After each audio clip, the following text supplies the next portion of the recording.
Hello everyone, मेरा नाम तुषार भारद्वाज और ये आपका अपना फेवरेट चैनल साइंस वर्ल्ड। आज के इस वीडियो में हम क्लास 10th बायोलॉजी का एक इंपॉर्टेंट टॉपिक डिस्कस करने वाले हैं, work of Gregor John Mendel. देखिए, साइंस में हर एक टॉपिक से रिलेटेड अलग अलग साइंटिस्ट हैं, हर साइंटिस्ट का अपना एक लेवल है, लेकिन ग्रेगर जॉन मेंडल हमारे वो महान साइंटिस्टों में से एक है जिनको फादर ऑफ जेनेटिक्स का नाम दिया गया है।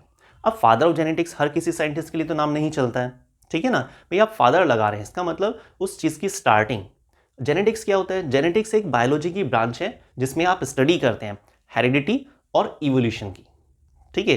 तो जेनेटिक्स ब्रांच की स्टार्टिंग के लिए नाम दिया गया ग्रेगर जॉन मेंडल का, ठीक है। तो फादर ऑफ जेनेटिक्स किसको बोलते हैं? ग्रेगर जॉन मेंडल को। नोट करते रहते हैं साथ साथ जो भी इंपॉर्टेंट पॉइंट होंगे, शॉर्ट में लिख लेते हैं, G.J. Mendel, father of genetics, father of genetics. देखिए, ग्रेगर जॉन मेंडल जो हमारे साइंटिस्ट थे ना, जिनको हम फादर ऑफ जेनेटिक्स के नाम से बोल रहे हैं, तो स्टार्टिंग की जो इनका लाइफ पीरियड था बहुत ही नॉर्मल था। ये एक सिंपल फैमिली से बिलोंग करते थे। अपनी एजुकेशनल लाइफ को क्रॉस करने के बाद ये एक स्कूल टीचर भी रहे कुछ समय के लिए। लगभग 1856 से लेकर 1865, 1856 टू 1865 की जो ड्यूरेशन थी, इस ड्यूरेशन में उन्होंने काफ़ी सारे ब्रीडिंग एक्सपेरिमेंट किए। 1856 टू 1865 की ड्यूरेशन में ग्रेगर जॉन मेंडल साइंटिस्ट के द्वारा बहुत सारे ब्रीडिंग एक्सपेरिमेंट किए गए। Breeding experiment. लेकिन बात यह आती है कि किस चीज पर उन्होंने ब्रीडिंग एक्सपेरिमेंट किया? पाइसन सैटिवम पर, garden pea plant. P plant तो आपको पता ही है। अच्छा, इसको एक साइंटिफिक नेम दिया जाता है ना, आप वो भी ध्यान रखिएगा, पाइसम सैटिवम। तो गार्डन पी प्लांट, जिसको हम साइंटिफिक नेम क्या देते हैं? पाइसम सैटिवम, ठीक है। मैंने इसको थोड़ा मार्क कर दिया। तो 1856 से लेकर 1865 की ड्यूरेशन में ग्रेगर जॉन मेंडल, जो फादर ऑफ जेनेटिक्स का नाम दिया गया है, तो उन्होंने बहुत सारे ब्रीडिंग एक्सपेरिमेंट किए पी प्लांट पर, मटर के पौधे पर।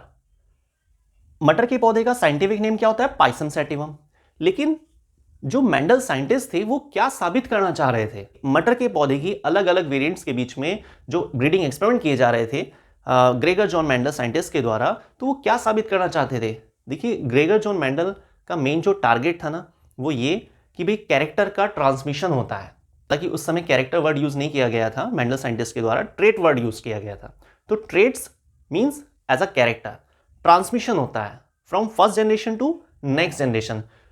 सिंपल अगर शॉर्ट में समझा जाए ना, तो ग्रेगर जॉन मेंडल साइंटिस्ट अपने एक्सपेरिमेंट के जरिए इस बात को साबित करना चाहते थे कि कैरेक्टर का ट्रांसमिशन होता है, parents to their progeny, parents to their offspring, first generation to next generation character transmit होते हैं। लेकिन उन्होंने इस बात को साबित करने के लिए किसको चुना?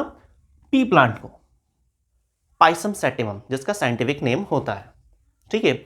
अब आपके ब्रेन में एक क्वेश्चन आ रहा होगा कि भाई मटर से ही क्या अटैचमेंट था, है ना? तो मटर के पौधे पर ही ऐसा क्यों उन्होंने प्रैक्टिकल करने का सोचा? तो देखिए, इसके लिए कुछ खास पॉइंट है। एक तो शॉर्ट लाइफ स्पान होता है, जीवन काल मटर के पौधे का काफी कंट्रोल्ड होता है। तो आप शॉर्ट ड्यूरेशन में काफी सारी जनरेशंस को फाइंड आउट कर सकते हैं, चेकआउट कर सकते हैं, ठीक है।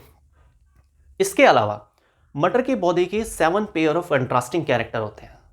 मटर के पौधे में 7 तुलनात्मक गुण पाए जाते हैं। 7 पेयर ऑफ कंट्रास्टिंग कैरेक्टर मटर के पौधे में पाए जाते हैं। अब वो क्या है? Plant height,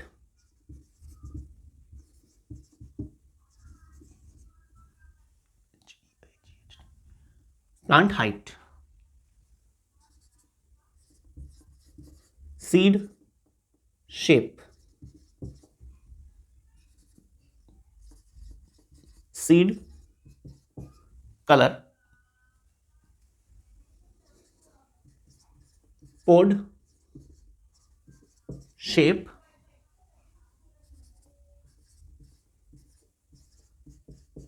pod color, position of flower,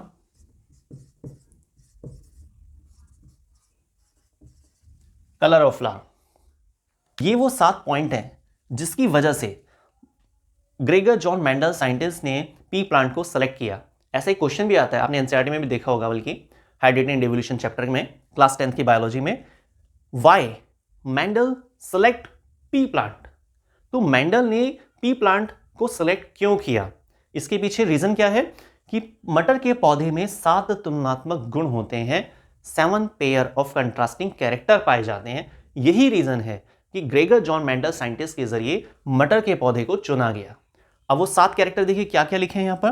plant height, ये कैरेक्टर है, हर एक कैरेक्टर की 2 पॉसिबिलिटी होती है, एक डोमिनेंट और एक रेसेसिव। डोमिनेंट मतलब जो प्रभावशाली होती है और रेसेसिव मतलब जो कम प्रभावशाली होती है। ठीक है। Plant height, tallness, dwarfness, seed shape, round seed और रिंकल्ड सीड, है ना, थोड़ा सा जो झुर्रीदार टाइप से मिलता है सीड, और एक एग्जैक्ट राउंड शेप मिलता है। सीड कलर, सीड के कलर की अलग अलग पॉसिबिलिटी हैं। पोड शेप, इनफ्लेट होता है, ये तो बिल्कुल चपटा सा होता है, फ्लैटेंड होता है, या फिर कॉन्स्ट्रिक्टेड होता है ना, ऐसे जब मटर का दाना काफी अच्छे ग्रोथ दिखाता है ना। पोड शेप मतलब देखिए इस तरीके से, देखा है आपने मटर को, कुछ इस तरीके से, है ना। तो जब मटर अच्छे खासे साइज को ले लेता है ना, तो उसमें क्या होता है कि यहां पर ऐसे थोड़ा सा बेंडिंग हो जाती है, तो इसको क्या बोल रहे हैं, कॉन्स्ट्रिक्टेड। और फ्लेटेंड क्या है, अगर मटर के दाने का साइज काफी छोटा है तो बिल्कुल चिपटा सा रहता है, फ्लैट सा रहता है। ठीक है। तो इस तरीके से अलग अलग पॉसिबिलिटी है। पॉड शेप को लेकर, पॉड कलर को लेकर भी पॉसिबिलिटीज होती हैं, फ्लावर की पोजीशन को लेकर भी 2 पॉसिबिलिटी होती है, एक्सल फ्लावर हो सकता है, ये टर्मिनल हो सकता है। ठीक है। कलर ऑफ फ्लावर्स, फ्लावर के कलर्स भी अलग अलग देखे जाते हैं। तो इस 7 पेयर ऑफ कंट्रास्टिंग कैरेक्टर है जिसके बेसिस पर एक तरह से रीजन जनरेट हुआ कि भाई मटर के पौधे को ही क्यों चुना गया ग्रेगर जॉन मेंडल, जो हमारे महान साइंटिस्ट थे, उनके द्वारा। ये बात क्लियर हुई आपको कि why Mendel select pea plant.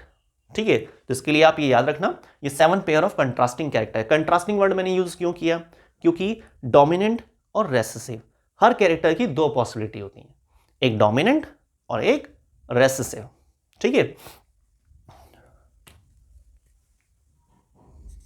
Next point, जो हमारे साइंटिस्ट थे मेंडल, वो क्या साबित करना चाहते थे, transmission of character.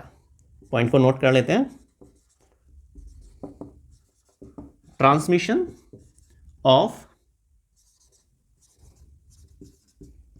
Character from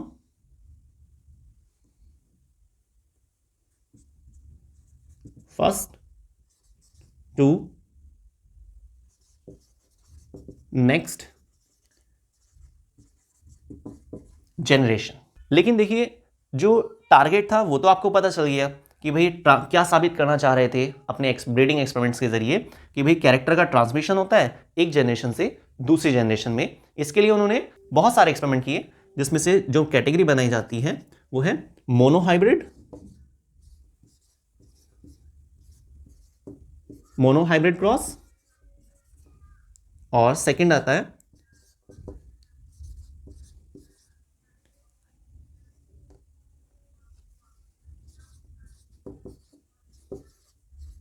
dihybrid cross.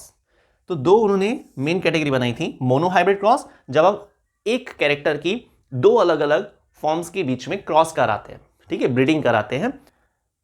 दूसरा मेथड क्या था उनका, डाइहाइब्रिड क्रॉस। 2 कैरेक्टर, भाई एक कैरेक्टर की 2 फॉर्म हो गई, तो 2 कैरेक्टर की कितनी फॉर्म हो जाएंगी, 4 फॉर्म हो जाएंगी। तो 2 कैरेक्टर की 4 फॉर्म्स के बीच में आप ब्रीडिंग एक्सपेरिमेंट करा रहे हैं, है ना, तो उसको क्या बोल रहे हैं, डाइहाइब्रिड क्रॉस। डाई मतलब 2 का इंडिकेशन देता है, मोनो मतलब सिंगल का इंडिकेशन देता है। ठीक है। तो इस तरीके से उन्होंने कैटेगरी बनाई थी, मोनोहाइब्रिड क्रॉस और डाइहाइब्रिड क्रॉस। तो ये तो चलिए सारी बातें ठीक है। कौन से पौधे पर उन्होंने एक्सपेरिमेंट किया ये भी आपको पता चल गया। मटर के पौधे को ही सिलेक्ट क्यों किया ये भी बात ठीक है। लेकिन जो ग्रेगर जॉन मेंडल थे उनकी जो फाइंडिंग्स थी वो अननोन रही, और इसके पीछे कारण क्या है, वैसे तो देखिए बहुत सारे रीजन हैं, उनमें से पर एक जो मेन रीजन है कि उन्होंने जो अपने रिजल्ट्स थे, है ना, अपने बेसिस पर जो उन्होंने रिजल्ट्स तैयार किए थे, कंक्लूजन निकाला था अपने एक्सपेरिमेंट्स के जरिए, उसको जनरल मैगजीन्स में पब्लिश कराया। ठीक है, जो हाई लेवल के जो साइंटिस्ट थे उस समय उनके पास तक नहीं पहुंच पाए। तो काफ़ी सारे रीज़न, उनमें से एक कारण ये भी है। उनकी जो फाइंडिंग्स थी तो वो पता कैसे चल पाए। काफ़ी समय बीतने के बाद कुछ साइंटिस्ट आए, उनमें 3 साइंटिस्ट का नाम जो हाईलाइट किया जाता है वो है कार्ल कॉरेन, नंबर फर्स्ट कार्ल कॉरेन, टेस्चरमार्क और हुगो डी वरीज। तो ये वो 3 साइंटिस्ट हैं जिनको रीडिस्कवर ऑफ मेंडलिज्म क्या बोला जाता है, रीडिस्कवर ऑफ मेंडलिज्म। नोट कर लेते हैं, रीडिस्कवर ऑफ